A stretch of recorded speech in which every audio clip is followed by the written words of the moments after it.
En la clase anterior introdujimos el concepto de fuerza como una explicación a los movimientos de los objetos que componen el mundo. Y entonces dijimos que los cambios de velocidad que observamos en las cosas que nos rodean se deben a la acción de fuerzas o de varias fuerzas que actúan sobre ellos. Por ejemplo, los objetos que caen acelerando, dijimos, eso se debe al efecto de una fuerza de interacción continua con los objetos con la Tierra.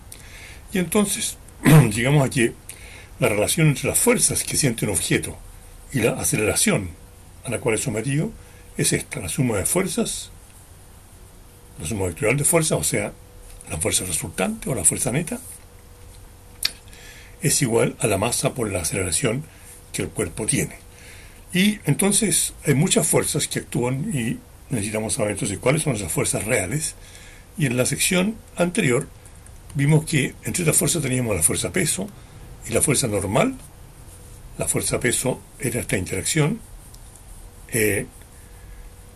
objeto-tierra. La fuerza normal, una interacción de contacto, una fuerza de reacción frente al peso que el libro ejerce sobre la mesa, por ejemplo.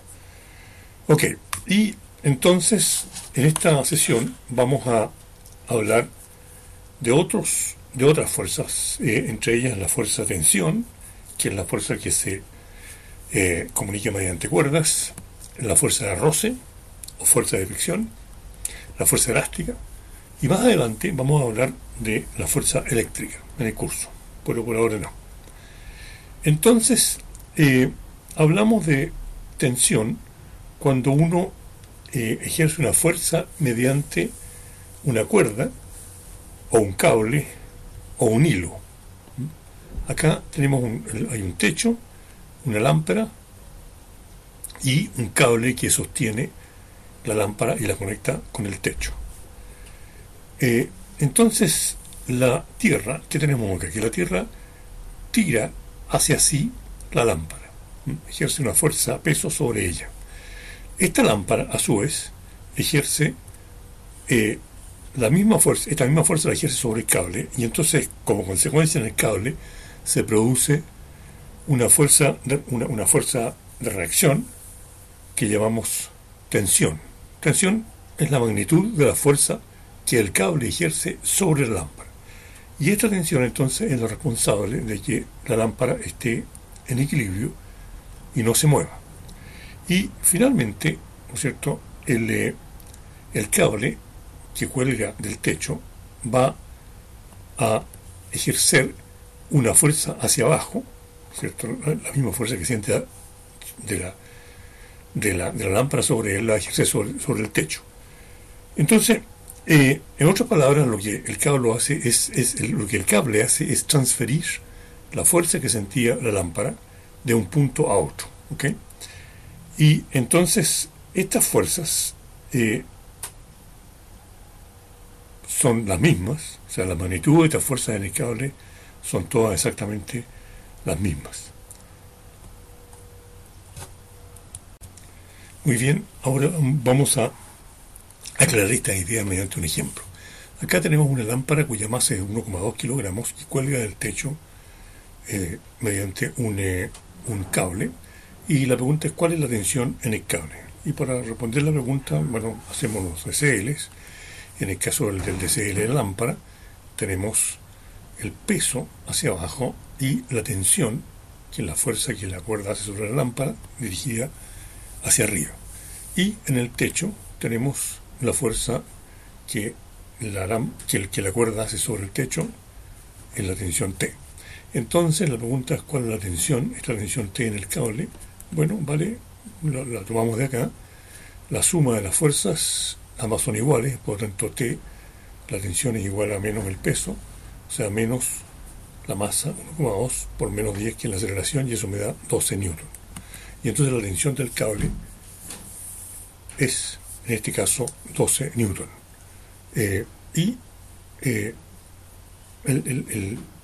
La tensión es un escalar, así que no nos preocupamos por su dirección, porque el valor de la tensión es la misma a lo largo de todo el cable. Son 12 newtons en todas partes. Muy bien. Entonces, ahora vamos a ver otro tipo de problema que muchas veces se produce confusión y que se muestra esta figura tomada de un paper clásico. Aquí hay un cuerpo llamado B que está unido mediante una cuerda a un cuerpo llamado A. La masa de A es menor a la masa de B y de B se tira mediante una cuerda que aquí llaman cuerda 1. Entonces, la pregunta que surge es que si las tensiones en esta cuerda y esta cuerda de acá son las mismas o no. Ya, para enfrentar este problema tenemos que darnos cuenta de que al tirar la cuerda, ambos cuerpos se van a mover conjuntamente de la misma manera. O sea, la aceleración de A va a ser exactamente igual a la aceleración de B. Aquí estamos suponiendo implícitamente que estas cuerdas no son elásticas, no se estiran, ni tampoco tienen masas. O sea, no tenemos que incluirlas como cuerpos móviles a su vez. Bueno, entonces aquí la diferencia entre ambas cuerdas es que la primera cuerda mueve las dos masas, los dos objetos, mientras que la segunda cuerda mueve solamente una. Entonces, y ambas se mueven ambos objetos se mueven con la misma aceleración. Y entonces, por lo tanto, la primera fuerza, esta tensión en este cable 1, tiene que ser mayor que la del cable 2, porque esta tensión tiene que ser capaz de mover las dos masas y no solamente una, como lo hace la cuerda 1. Y de hecho, si nosotros miramos las expresiones de acá, usando Newton, desde luego la segunda ley, la tensión A, la tensión aplicada sobre el cuerpo A acá, la cuerda 1, es igual a la masa total, que es movida, que es la masa de A y la masa de B, multiplicada por la aceleración en el eje X. Mientras que en el otro objeto, la tensión es simplemente la masa movida, que es B, multiplicada por la aceleración. Y estas dos aceleraciones son idénticas. Entonces, esta tensión es igual a una suma de masas, que es más grande que la masa solitaria de acá. De modo que la tensión de la cuerda 1, que ya me sub A, es mayor que la tensión de B. Entonces tenemos que fijarnos en esto cuando nos encontramos con estos problemas, siempre apliquemos a las cuerdas la segunda ley de Newton y con eso vamos a estar a salvo. Muy bien. Ahora vamos a ver otra fuerza, que es la fuerza de roce. Ustedes recordarán cuando empezamos a analizar el movimiento y vimos el movimiento de una pelota que volaba y encontramos que cuando esta pelota volaba su velocidad en el eje X se mantenía constante, es decir, no había ninguna aceleración en el eje X, en el eje horizontal, o sea, no hay ninguna fuerza, decimos ahora, en el eje horizontal, como si la hay en el eje vertical, la fuerza de gravedad que está continuamente acelerando la pelota hacia abajo. Muy bien, pero ¿qué pasa? Imaginemos una pelota ahora que ya no está en el aire, sino que está en el piso. Si esta pelota se mueve, lo que ocurre es que cada vez la pelota se mueve más lenta hasta que eventualmente se detiene. O sea, decimos, esta pelota está experimentando una aceleración hacia la izquierda. ¿Okay? O sea, quiere decir que hay una fuerza hacia la izquierda. Y la única diferencia entre el movimiento de esta pelota sobre el piso y la diferencia de la pelota en el aire es que esta otra está en el piso. En otras palabras, en este caso acá hay una fuerza que se debe al contacto entre la pelota y el piso. Esta fuerza se llama fuerza de fricción o fuerza de roce y se debe a la interacción que hay ahí entre las dos superficies que están deslizándose una sobre otra. Porque ocurre que las superficies, aun cuando uno las vea perfectamente lisas, cuando uno amplía, si hacemos un zoom y ampliamos esto a nivel microscópico, nos encontramos que en realidad estas superficies no son lisas para nada, sino que por el contrario están llenas de valles y de montañas. De modo que cuando deslizamos una de estas superficies, manteniendo la otra fija, como el caso de la pelota, en realidad esta parte muy irregular tiene que moverse sobre otra superficie que también es muy irregular. Y eso dificulta entonces el movimiento. Entonces la fuerza que así se produce se llama fuerza de roce, y esta fuerza de roce naturalmente se opone al movimiento. Por ejemplo, si la pelota se está moviendo hacia allá, esta fuerza de roce se dirige en la dirección contraria. al movimiento. Muy bien.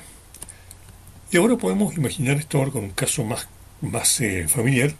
Imaginemos que tratamos de mover sobre el piso un objeto pesado como un refrigerador. Entonces, ¿no? Todos sabemos, porque lo hemos hecho, que esto necesitamos hacer una fuerza, a veces una fuerza considerable, por las razones que ya expliqué sobre la naturaleza microscópica y regular de los pisos. Cuando un objeto está detenido y tratamos de moverlo y no podemos moverlo, eso se debe a que el piso, la interacción que hay aquí entre el objeto y el piso, esa interacción, que es un roce, cuando el objeto está detenido le llamamos fuerza de roce estática.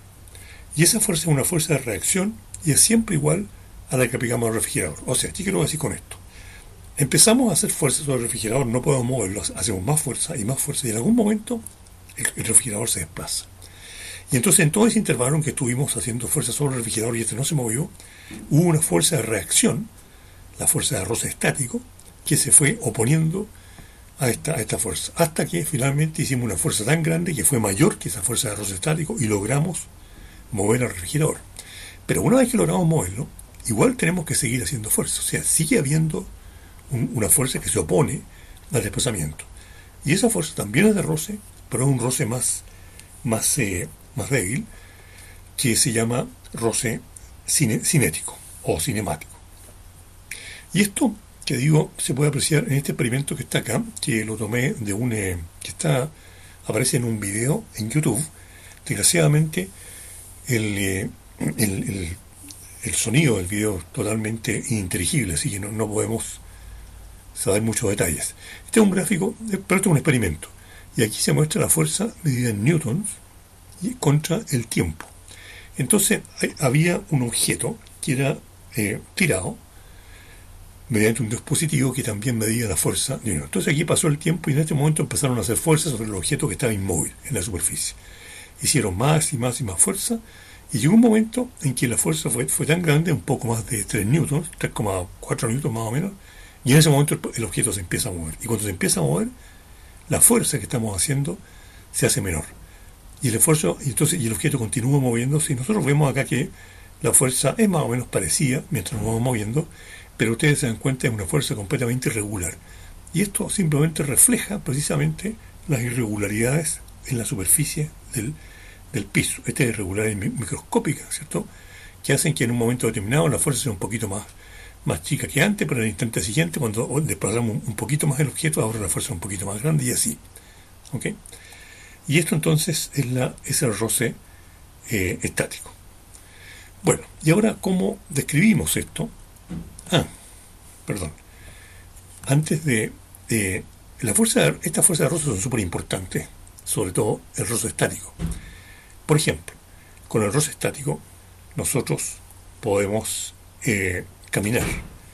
Los autos se pueden mover. Podemos tomar objetos y los objetos no se nos caigan de las manos.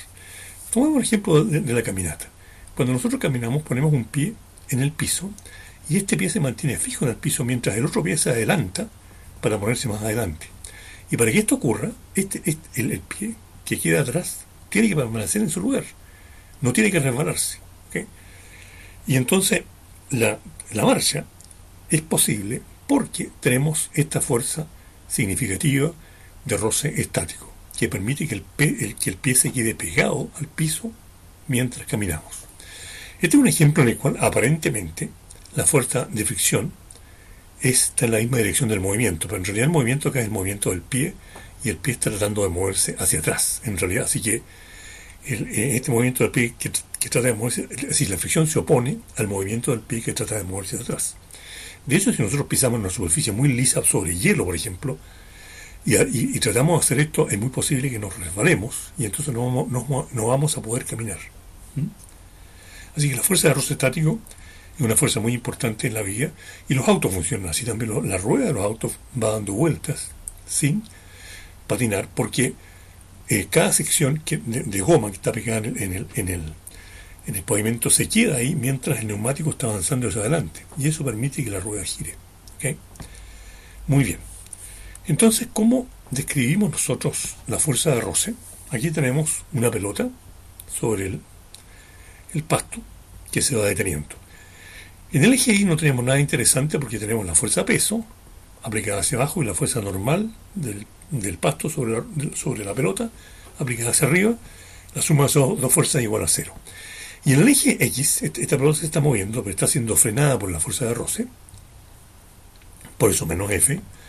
Llamamos a la fuerza de roce como una F minúscula, y entonces esta fuerza de roce se aplica en esa dirección hacia la izquierda, y es la que va a detener eventualmente a la pelota. Y esto, bueno, ¿cómo lo sabemos? Porque hacemos un diagrama de cuerpo libre. Acá está esto en realidad nosotros partimos haciendo esto, por supuesto. Esta es la pelota, la fuerza normal, el peso y la fuerza de roce. Muy bien. Un ejemplo de esto lo tenemos acá.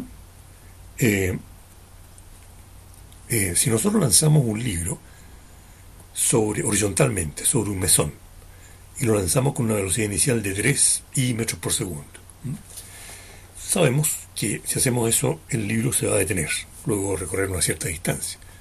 Entonces, si nosotros sabemos que en este caso la fuerza de roce entre el libro y el mesón tiene esta magnitud, 5 newtons, ¿qué distancia va a recorrer el libro sobre la mesa antes de detenerse? Bueno, partimos como siempre, ¿no es cierto?, haciendo el DCL, que es el peso del libro, la normal, y esa es la fuerza de fricción que tira hacia atrás. Y entonces de aquí escribimos la ecuación relevante, que es la suma de la fuerza de X, que es igual a F, y eso es igual a menos 5 newton. La fuerza está dirigida en el sentido negativo. Y entonces la aceleración en el eje X la podemos calcular de acá, en la fuerza neta dividido por la masa. La fuerza neta es menos 5 newton, la masa 1,2 kilogramos, y eso nos da una aceleración en el eje X de menos 4,2 metros por segundo al cuadrado. Y con este dato podemos entonces resolver el problema de la distancia. Usamos nuestras ecuaciones conocidas, o podemos usar las ecuaciones conocidas de desplazamiento, es decir, de posición y de velocidad, o bien podemos usar una combinación de ambas, que es esta ecuación de acá, en que nos dice que la velocidad final al cuadrado es igual a la velocidad inicial al cuadrado más 2 veces la aceleración por el desplazamiento. Esta ecuación no es una ecuación nueva, simplemente, como acabo de decir, una combinación de las ecuaciones de posición y desplazamiento en función del tiempo. Entonces usamos esta ecuación. La velocidad final cuando el libro se detenga es 0. La velocidad inicial cuando lo pusimos en la mesa es 3 metros por segundo al cuadrado.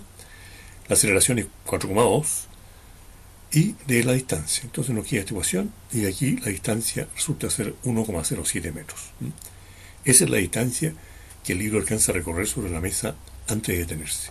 Si no hubiera habido fricción, sin roce, el libro, desde luego, habría recorrido todo este mesón sin detenerse, porque no habría habido ninguna fuerza que lo hubiera parado. ¿Ok? Entonces, esto es la fuerza de roce, y ahora vamos a hablar de otra fuerza, que son las fuerzas que uno puede evidenciar en los materiales elásticos, que a nosotros nos interesan mucho desde el punto de vista de la biología y de la fisiología. Llamamos nosotros objetos elásticos aquellos objetos que pueden deformarse cuando sobre ellos se aplica una fuerza, porque tienen la capacidad de retornar a su forma original una vez que esa fuerza deformante se retira. Por ejemplo, esta es una lámina cuya posición natural es esa. Yo con el dedo la llevo hasta allá y la suelto, y la lámina, ¡pum!, va a volver eventualmente a su posición natural. Un arco que tiene esa es la disposición inicial del arco. Si yo lo tenso empujando la cuerda, el arco se va a doblar así, pero una vez que yo libere la cuerda o la flecha, el arco va a retornar a su posición original impulsando la flecha. Un saltador de garrocha, cuando salta, usa una garrocha elástica, de modo que almacena parte de su energía del brinco en doblar la garrocha, en la capacidad elástica de la garrocha, y eso le permite alcanzar después mayores alturas. ¿Ok? La capacidad elástica de los materiales elásticos se debe a las fuerzas internas, las fuerzas moleculares dentro de los sólidos. Ok. Entonces, Llamamos nosotros fuerza elástica a la fuerza con la que un objeto elástico resiste cuando lo deformamos. Por ejemplo, aquí yo tengo un resorte.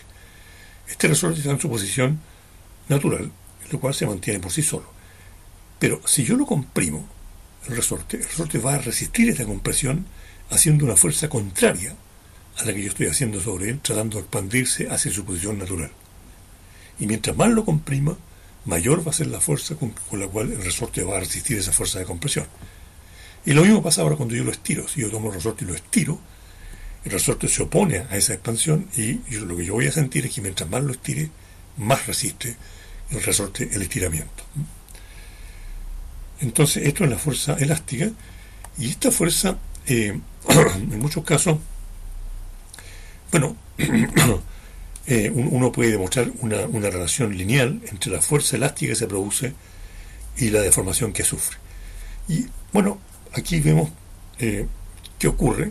Este es un resorte que está colgando por ejemplo, de un techo, está en su posición natural, y yo le agrego un peso. Entonces el resorte en su posición natural no ejerce ninguna fuerza. Entonces, en este punto acá, cuando yo pongo el peso, este peso va a hacer una fuerza hacia abajo, y entonces el resorte se va a estirar, y al estirar se va a generar una fuerza hacia arriba. Pero esta fuerza todavía, en este grado de estiramiento, todavía no alcanza a compensar el peso hacia abajo del objeto, por lo tanto se estira más, la fuerza del resorte aumenta más todavía, y esto se sigue estirando hasta que llegue un momento en que el estiramiento es de tal magnitud y la fuerza entonces elástica hacia arriba es de tal tamaño que exactamente equilibra al peso, y entonces este sistema queda en equilibrio. Ahora, y esto lo podemos ver así en BCL, cuando ponemos inicialmente el peso en el resorte que está en su longitud natural, la única fuerza que siente este objeto es la fuerza peso. Luego, cuando el resorte se estira un poquito, tenemos la misma fuerza peso, pero ahora apareció con esta elongación una fuerza hacia arriba elástica. Cuando se estiró más, esta fuerza elástica es más grande, la fuerza de peso por supuesto sigue siendo la misma, y finalmente cuando llegamos al equilibrio, ambas fuerzas son exactamente iguales. Entonces vemos cómo la fuerza elástica, se fijan, fue aumentando a medida que el resorte se fue estirando. Muy bien. La relación entre fuerza elástica y estiramiento se conoce como ley de Hooke. ¿Okay? Porque existe una relación aproximada en muchos objetos elásticos entre la fuerza que el objeto elástico sufre y su deformación. Por ejemplo, este es un resorte que está en su posición natural. Yo aquí agrego una masa determinada, un peso determinado, y entonces el resorte se estira, y con este estiramiento se genera una fuerza elástica que equilibra el peso de este objeto. Entonces, para este peso tengo ese estiramiento. Ahora, si yo duplico esta fuerza, o sea, agrego un segundo objeto de la misma masa, lo que observo es que el resorte se estira, y se estira al doble de lo que había antes. ¿Okay?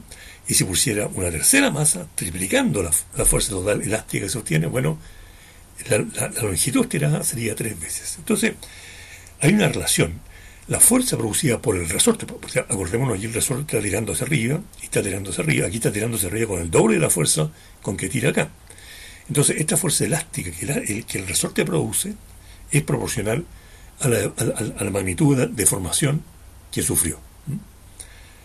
Entonces podemos escribir esta relación: la fuerza elástica es proporcional al estiramiento o a la compresión, da lo mismo, que sufre. Ahora, hay resortes, dependiendo del material que hace el resorte y dependiendo del tamaño del resorte, de qué tan grueso es, por ejemplo, hay resortes que uno puede comprimir fácilmente y hay otros resortes que no, que son muy duros. Entonces, distintos resortes sometidas a la misma fuerza, algunos se van a elongar poco, otros se van a elongar mucho. Entonces, esta capacidad que es propia de un resorte, uno la caracteriza con una relación que llamamos constante elástica K. Entonces la fuerza elástica, o sea, ¿qué me dice esta ecuación? Esta ecuación es la llamada ley de Hooke. Y esta ecuación me dice que si yo estiro un resorte, o lo comprimo, da lo mismo, pero supongamos que en este caso acá lo estoy estirando. Si estiro un resorte va a aparecer una fuerza elástica. Y esa fuerza elástica va a depender de qué tan grande ha sido este estiramiento. Pero también depende de la naturaleza del resorte.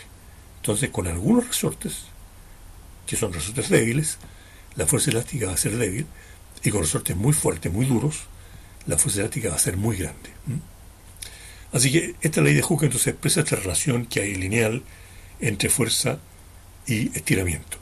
Este signo menos de acá implica simplemente que el objeto, cuando nosotros tiramos el objeto hacia abajo, la fuerza elástica se dirige hacia arriba, porque la fuerza elástica es una fuerza de restauración que trata de devolver al resorte a su longitud original.